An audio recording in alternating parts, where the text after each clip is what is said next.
Hi ನಮಸ್ಕಾರ. ನಾನು ನಿಮ್ಮ ಭರತ್ ಮಾತಾಡ್ತಾ ಇರೋದು ಯುರೋಪಿಂದ. ನನ್ನ ವಿಡಿಯೋಸ್ಗೆ ತುಂಬ ಜನ ಕಮೆಂಟ್ ಮಾಡಿ ಕೇಳ್ತಾ ಇದ್ದೀರಿ, ಹೊಸಕೋಟೆಯಲ್ಲಿರೋ ಓಲೋಗೆ ಹೆಂಗೆ ಜಾಯ್ನ್ ಆಗಬೇಕು ಅಂತ. ಆಮೇಲೆ ಅಲ್ಲಿ ಟೆಸ್ಟ್ ಪ್ರೊಸೆಸಿಂಗ್ ಹೆಂಗಿರುತ್ತೆ, ಸ್ಯಾಲ್ರಿ ಹೇಗೆ, ಜಾಯ್ನಿಂಗ್ ಯಾವ ಥರ ಆಗಬೇಕು, ಡಾಕ್ಯುಮೆಂಟ್ಸ್ ಏನೇನು ಬೇಕು ಅಂತ. ನಾನು ಈ ವಿಡಿಯೋದೊಳಗೆ ನಿಮಗೆ ಜಾಯ್ನ್ ಹೆಂಗೆ ಆಗಬೇಕು, ಅಲ್ಲಿ ಟೆಸ್ಟ್ ಹೆಂಗಿರುತ್ತೆ, ಆಮೇಲೆ ಇಂಟರ್ವ್ಯೂ ಯಾವ ಥರ ಇರುತ್ತೆ, ಆಮೇಲೆ ನಿಮ್ಗೆ ಟ್ರೈನಿಂಗ್ ಯಾವ ಥರ ಕೊಡ್ತಾರೆ, ಆಮೇಲೆ ಸ್ಯಾಲ್ರಿ ಎಷ್ಟಿದೆ, ಈ ವಿಡಿಯೋ ಒಳಗೆ ಕಂಪ್ಲೀಟ್ ಪ್ರೊಸೆಸ್ ಹೇಗಿರುತ್ತಂತ ನಾನು ಸ್ಟೆಪ್ ಬೈ ಸ್ಟೆಪ್ ಹೇಳ್ಕೊಂಡು ಹೋಗ್ತೀನಿ. ಕೊನೆ ತನಕ ವಿಡಿಯೋ ನೋಡಿರಿ. ಈ ಒಲೋ ಡೆಲಿವರಿ ಕಂಪ್ನಿ ಇರೋದು ನಮ್ಮ ಬೆಂಗಳೂರು ಹೊಸಕೋಟೆ ಒಳಗೆ. ಇಲ್ಲಿ ಆಲ್ಮೋಸ್ಟ್ ಇರೋದು ಎಲ್ಲ ಒಲೋ ಟ್ರಕ್ಸೇ. ನೀವು ಜಾಯ್ನ್ ಆದರೂ ಆ ಒಲೋ ಟ್ರಕ್ನೇ ಓಡಿಸ್ಬೇಕು. ಆ ಥರ ಟ್ರೈನಿಂಗ್ ಕೊಡ್ತಾರೆ ನಿಮಗಲ್ಲಿ. ಸ್ಟೆಪ್ 1 ಅಲ್ಲಿ ಹೈರಿಂಗ್ ಡಿಪಾರ್ಟ್ಮೆಂಟಿಗೆ ಹೋದ್ಮೇಲೆ ನಿಮ್ಗೆ ಡಾಕ್ಯುಮೆಂಟ್ಸ್ ಕೇಳ್ತಾರೆ ಅವರು. ಅಲ್ಲಿ ಡಾಕ್ಯುಮೆಂಟ್ಸ್ ಏನೇನು ಬೇಕಂತ ನಾನು ನಿಮ್ಗೆ ಹೇಳ್ತೀನಿ.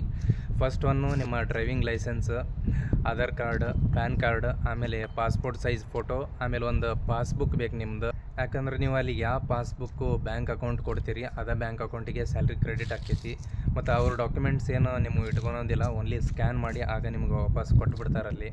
ಸ್ಟೆಪ್ 2 ಟ್ರೈಲರ್ ಬಗ್ಗೆ ಕ್ವಶನ್ಸ್. ಡಾಕ್ಯುಮೆಂಟ್ಸ್ ಎಲ್ಲ ಮುಗಿದ ಮೇಲೆ ಇಂಟರ್ವ್ಯೂವರ್ ನಿಮಗೆ ಟ್ರೈಲರ್ ಟ್ರಕ್ ಬಗ್ಗೆ ಸಮ್ ಕ್ವಶನ್ಸ್ ಕೇಳ್ತಾರೆ. ಅದು ಬೇಸಿಕ್ ಕ್ವಶನ್ಸ್ ಆಗಿರ್ತವೆ. ನೀವು ಡ್ರೈವರ್ ಆಗಿ ವರ್ಕ್ ಮಾಡಿದಿರೋ ಇಲ್ಲೋ, ಎಲ್ಲಿ ವರ್ಕ್ ಮಾಡಿದಿರಿ, ಆಮೇಲೆ ಟ್ರೈಲರ್ ಬಗ್ಗೆ ನಿಮಗೆ ನಾಲೆಜ್ ಐತೋ ಇಲ್ಲೋ, ಈ ಥರ ಒಂದು ಸ್ವಲ್ಪ ಸಣ್ಣ ಕ್ವಶನ್ಸ್ ಚೆಕ್ ಮಾಡ್ತಿರ್ತಾರೆ. ಅಂದ್ರೆ ನಿಮಗೆ ಟ್ರೈಲರ್ ಬಗ್ಗೆ ನಾಲೆಜ್ ಐತೋ ಇಲ್ಲೋ. ಟ್ರೈಲರ್ ಡ್ರೈವರ್ ಆದವ್ರಿಗೆ ಆಲ್ಮೋಸ್ಟ್ ಗೊತ್ತಿರ್ತಾವೆ, ಅದೇನು ದೊಡ್ಡ ಅಂತ ಏನು ಕ್ವಶನ್ಸ್ ಕೇಳಲ್ಲ ಅವರು. ರಾಕೆಟ್ ಸೈನ್ಸ್ದು ಸ್ವಲ್ಪ ತಿಳ್ಕೊಂಡಾದರೂ ಹೋಗ್ರಿ, ಯಾರಿಗೆ ಗೊತ್ತಿಲ್ಲ ಸ್ವಲ್ಪ ತಿಳ್ಕೊಂಡಾದರೂ ಹೋಗ್ರಿ, ಅಂದ್ರೆ ಅಲ್ಲಿ ಆರಾಮಾಗಿ ಪಾಸ್ ಆಗ್ತೀರಿ ಎಲ್ಲರೂ. ಸ್ಟೆಪ್ 3 ಸ್ಯಾಲ್ರಿ ಬಗ್ಗೆ ಇರುತ್ತೆ. ಸ್ಯಾಲ್ರಿ ಯಾವ ಥರ ಇರುತ್ತೆ, ಆಮೇಲೆ ನಿಮಗೆ ಏನು ಮಾಡಬೇಕು ಏನು ಮಾಡಬಾರ್ದು ಇದನ್ನು ಹೇಳ್ತಾರೆ. ಯಾವ ಥರ ಫೈನ್ ಇರ್ತವೆ ನಿಮಗೆ ಏನಾದರೂ ಅದರಲ್ಲಿ ತಪ್ಪು ಮಾಡಿದ್ರೆ ಅಂತಂದು. ಸ್ಯಾಲ್ರಿ ಇವಾಗ ಬೇಸಿಕ್ ನಿಮಗೆ ಫಸ್ಟ್ ಮಂತಿಂದ ಸೆಕೆಂಡ್ ಮಂತ್ ತನಕ ನಿಮ್ಗೆ 25,000 ಹಿಂಗೆ ಇರ್ತೈತಿ. ಆಮೇಲೆ ಸೆಕೆಂಡ್ ಮಂತ್ ನಿಮ್ಮ ಪರ್ಫಾರ್ಮೆನ್ಸ್ ಮೇಲೆ ಅಲ್ಲಿ 38ಇಂದ 40,000 ಇನ್ಕ್ರೀಸ್ ಆಕೈತಿ. ಅದು ನಿಮ್ಮ ಮೇಲೆ ಬಿಟ್ಟಿದ್ದು. ಯಾಕಂದ್ರೆ ಪರ್ಫಾರ್ಮೆನ್ಸ್ ಹೆಂಗಿರುತ್ತೆ ಮೈಲೇಜ್ ಮೇಲೆ ಆ ಸ್ಯಾಲ್ರಿ ಅದ್ರ ಮೇಲೆ ಇನ್ಕ್ರೀಸ್ ಆಕೈತೆ ಅಲ್ಲಿ. ಸ್ಟೆಪ್ 4 ನಿಮ್ಗೆ ಡ್ರೈವಿಂಗ್ ಟೆಸ್ಟ್ ಇರ್ತೈತಿ. ಡ್ರೈವಿಂಗ್ ಟೆಸ್ಟ್ ನಿಮ್ಗೆ ಮೋಸ್ಟ್ ಇಂಪಾರ್ಟೆಂಟ್ ಈ ಕಂಪ್ನಿ ಒಳಗೆ ಜಾಯ್ನ್ ಆಗ್ಬೇಕಂದ್ರೆ. ಫಸ್ಟ್ ಅವತ್ತು ನೀವು ಯಾವತ್ತು ಜಾಯ್ನ್ ಆಗ್ತೀರಿ ಅವತ್ತು ಆದರೂ ಟೆಸ್ಟ್ ಇಡ್ತಾರೆ ನಿಮ್ಗೆ. ನೆಕ್ಸ್ಟ್ ಡೇ ಆದರೂ ಇಡ್ತಾರೆ ನಿಮ್ಗೆ. ಅಲ್ಲಿ ಸ್ಟೇ ಮಾಡ್ಕೊಳ್ಳೋಕೆ ರೂಮ್ ಎಲ್ಲ ಇರ್ತಾವೆ. ಆ ಟೆಸ್ಟ್ ಒಳಗೆ ನೀವು ಪಾಸ್ ಆಗಬೇಕು. ಅದು ಎಲ್ ಶೇಪಲ್ಲಿ ತಂದು ಪಾರ್ಕ್ ಮಾಡಬೇಕಾಕೈತಿ ಗಾಡಿನ. ಆ ಇನ್ಸ್ಟ್ರಕ್ಟ್ರ್ ಯಾವ ಥರ ಹೇಳ್ತಾರೆ ಅಂತಂದು ಟೆಸ್ಟ್ ಅದು ಕಂಪ್ನಿ ಶೆಡ್ಯೂಲ್ ಮೇಲೆ ಡಿಪೆಂಡ್ ಆಗ್ತೈತಿ. ಅದನ್ನು ನೀವು ಅಲ್ಲಿ ಹೋದ್ಮೇಲೆ ಗೊತ್ತಾಕೈತಿ ನಿಮ್ಗೆ ಯಾವ ಥರ ಏನೋ ಟೆಸ್ಟ್ ತೊಗೋತಾರೆ ಅಂತಂದು. ಅದಂತ ಏನು ಕಷ್ಟ ಇರೋಂಗಿಲ್ಲ. ಟ್ರೈಲರ್ ಓಡಿಸ್ದವ್ರಿಗೆ ಆರಾಮಾಗಿ ಪಾಸ್ ಆಗ್ತಾರಲ್ಲಿ. ನಾನು ಆಗಿದ್ದೀನಿ, ನೀವು ಆಗ್ತೀರಿ. 5th ಸ್ಟೆಪ್ ಸ್ಯಾಲ್ರಿ ಸ್ಟಾರ್ಟ್ ಯಾವಾಗ ಆಕೈತೆ ಅಂದ್ರೆ ನೀವು ಡ್ರೈವಿಂಗ್ ಟೆಸ್ಟ್ ಪಾಸ್ ಆದಮೇಲೆ ನಿಮ್ಮದು ನೆಕ್ಸ್ಟ್ ಡೇನೇ ಐ ಡಿ ಕ್ರಿಯೇಟ್ ಮಾಡ್ತಾರೆ. ಡಾಕ್ಯುಮೆಂಟ್ಸ್ ಕೊಟ್ಟಿರ್ತೀರಲ್ಲ, ನೆಕ್ಸ್ಟ್ ಡೇನೇ ಐ ಡಿ ಕ್ರಿಯೇಟ್ ಮಾಡ್ತಾರೆ. ನಿಮ್ಮದು ಐ ಡಿ ಕ್ರಿಯೇಟ್ ಆದ ಅವತ್ತಿನ ದಿನನೇ ನಿಮ್ಮದು ಸ್ಯಾಲ್ರಿ ಸ್ಟಾರ್ಟ್ ಆಕೈತಿ. ಕಂಪ್ನಿ ಎಷ್ಟು ಹೇಳಿರ್ತಾರೆ ಇದ್ರ ಮೇಲೆ ನೀವು ಟ್ರಕ್ನ ಓಡಿಸ್ಲೇಬೇಕಂತ ಏನಿಲ್ಲ. ಆ ಟ್ರೈನಿಂಗ್ ಪೀರಿಯಡಲ್ಲಿ ನಿಮ್ಗೆ ಹಾಗೆ ಅಲ್ಲೇ ಇದ್ದರೂ ಸ್ಯಾಲ್ರಿ ಸಿಗ್ತಾ ಇರ್ತೈತಿ.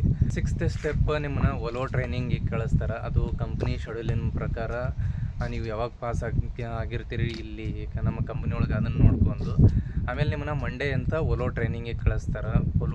ಒಲೋ ಟ್ರೈನಿಂಗ್ ಸೆಂಟರ್ ಒಳಗೆ ನಿಮ್ಗೆ ಸುಮಾರು 5 ದಿನ ಟ್ರೈನಿಂಗ್ ಇರ್ತೈತಿ. ಅಲ್ಲಿ ಹೋಗ್ಬೇಕಾದಾಗ ನಿಮ್ಗೆ ನೀವೇ ಸಪ್ರೇಟಾಗಿ ರೂಮ್ ಬುಕ್ ಮಾಡ್ಕೋಬೇಕಾಕೈತಿ. ಔಟ್ಸೈಡ್ ಅವೆಲ್ಲ ಚೀಪ್ ಆ್ಯಂಡ್ ಬೆಸ್ಟ್ 200-300 ರೂಪಾಯಿಗೆಲ್ಲ ಪರ್ ಡೇ ಸಿಗ್ತಾವೆ. ಅಲ್ಲಿ ಹೋದ್ಮೇಲೆ ಒಲೋ ಟ್ರೈನಿಂಗ್ ಸೆಂಟರ್ ಒಳಗೆ ನಿಮ್ಗೆ ಒಲೋ ಗಾಡಿನ ಹೇಗೆ ಆಪ್ರೇಟ್ ಮಾಡಬೇಕು, ಆಮೇಲೆ ಒಲೋ ಫಂಕ್ಷನ್ಸ್ ಏನೇನು ಅದಾವೆ, ಒಲೋ ಟ್ರಕ್ನ ಯಾವ ಥರ ಹ್ಯಾಂಡಲ್ ಮಾಡಬೇಕು, ಒಲೋ ಇಂಜಿನ್ ಬಗ್ಗೆ, ಆಮೇಲೆ ಈ ಥರ ಎಲ್ಲ ಹೇಳ್ಕೊಡ್ತಾರೆ ನಿಮ್ಗೆ. ಓಲೋ ವೆಹಿಕಲ್ನ ಯಾವ ಥರ ಓಡಿಸ್ಬೇಕಂದ್ರೆ ನಿಮಗೆಲ್ಲ ಅದು ಟ್ರೈನಿಂಗ್ ಸರ್ಟಿಫಿಕೇಟ್ ಬೇಕಾಗ್ತೈತಿ. ಅದನ್ನು ಕಂಪ್ನಿನ ಪೇ ಮಾಡ್ತೈತೆ ಅಮೌಂಟ್, ನೀವೇನು ಪೇ ಮಾಡಬೇಕಾಗಿರಲ್ಲ ಅದರೊಳಗೆ. ಆಮೇಲೆ ನಿಮ್ಗೆ ಬ್ರೇಕ್ಫಾಸ್ಟು, ಆಫ್ಟರ್ನೂನ್ ಲಂಚ್ ಎಲ್ಲ ಓಲ್ವೋ ಕಂಪ್ನಿನ ಕೊಡ್ತೈತಿ ನೀಟಾಗಿ. ಆಮೇಲೆ ಹೋಗುವಾಗ ಅಲ್ಲಿ ಶೂಸು ಯೂನಿಫಾರ್ಮ್ ಎಲ್ಲ ಹಾಕ್ಕೊಂಡು ಹೋಗಬೇಕು. ಇಲ್ಲಿಂದ ತೊಗೊಂಡು ಹೋಗ್ರಿ. ಸ್ಟೆಪ್ 8 ಫೈನಲಿ ನೀವು ಡ್ಯೂಟಿಗೆ ಜಾಯ್ನ್ ಆಗ್ತೀರಿ. ಆಮೇಲೆ ನನ್ನ ಸಜೆಷನ್ ಏನಂದ್ರೆ ನಿಮ್ಗೆ ನೀವು ಯಾವ ಸ್ಟೇಟ್ನವ್ರು ಆಗಿರ್ತೀರಿ, ಕರ್ನಾಟಕ ಆಗ್ಬೋದು, ತಮಿಳ್ನಾಡು, ಅಂದ್ರೆ ಈ ಇಂಡಿಯಾದೊಳಗಿರೋ ಆಲ್ಮೋಸ್ಟ್ ಎಲ್ಲ ಸ್ಟೇಟ್ನವ್ರಿಗೂ ನನ್ನ ಸಜೆಷನ್ನ, ನಿಮ್ಮ ಈ ಸ್ಟೇಟ್ ಒಳಗೆ ಯಾರು ಇರ್ತಾರೆ ಆಲ್ಮೋಸ್ಟ್ ಅವ್ರ ಪಾರ್ಟ್ನರ್ ತೊಗೊಳಕ್ಕೆ ಟ್ರೈ ಮಾಡಿರಿ. ಅಲ್ಲ ಎಲ್ಲ ಸ್ಟೇಟ್ನವ್ರು ಆಲ್ಮೋಸ್ಟ್ ಇರ್ತಾರೆ ಅಲ್ಲಿ. ನಿಮ್ಗೆ ಯಾರ್ಯಾರು ಬೇಕು ಅಂದ್ರೆ ಅಡ್ಜಸ್ಟ್ ಆಗ್ತೈತೆ. ಯಾಕಂದ್ರೆ ಈ ಗಾಡಿಗೆ ಎಲ್ಲರೂ ಇರೋದೇ ಡಬಲ್ ಡ್ರೈವರು. 6 ಅವರ್ ಡ್ಯೂಟಿ ಇರುತ್ತೆ ಎಲ್ರಿಗೂ. ಅಂದರೆ ಟೋಟಲ್ ಒಬ್ಬರಿಗೆ 12 ಅವರ್ ಡ್ಯೂಟಿ ಬರುತ್ತೆ ಇದರಲ್ಲಿ. ಅಲ್ಲಿ 2 ಥರ ಟ್ರಕ್ಸ್ ಅದಾವೆ. ಒಂದು LNG ಟ್ರಕ್ಸ್, ಆಮೇಲೆ ಒಂದು ಡೀಸೆಲ್ದು, ಆಮೇಲೆ ಇನ್ನೊಂದು ಎಲೆಕ್ಟ್ರಿಕ್ ಇದೆ. ಎಲೆಕ್ಟ್ರಿಕ್ ಆ ಥರ ಎಲ್ರಿಗೂ ಕೊಡಲ್ಲ. ಅದಕ್ಕೆ ಸಪ್ರೇಟಾಗಿ ಟ್ರೈನಿಂಗ್ ತೊಗೋಬೇಕಾಗ್ತೈತಿ. ಅದಕ್ಕೆ ಬೇರೆ ಡ್ರೈವರ್ಸೇ ಇದ್ದಾರೆ. ಆಲ್ಮೋಸ್ಟ್ ಇಂಡ್ಯಾದಲ್ಲಿ ಒಂದು 2 ಏನೋ ಇರೋದು, ಅದು ಅದೇ ಡೆಲಿವರಿ ಕಂಪ್ನಿಲೇ ಇರೋದು ಎಲೆಕ್ಟ್ರಿಕ್ ಟ್ರಕ್ಸ್.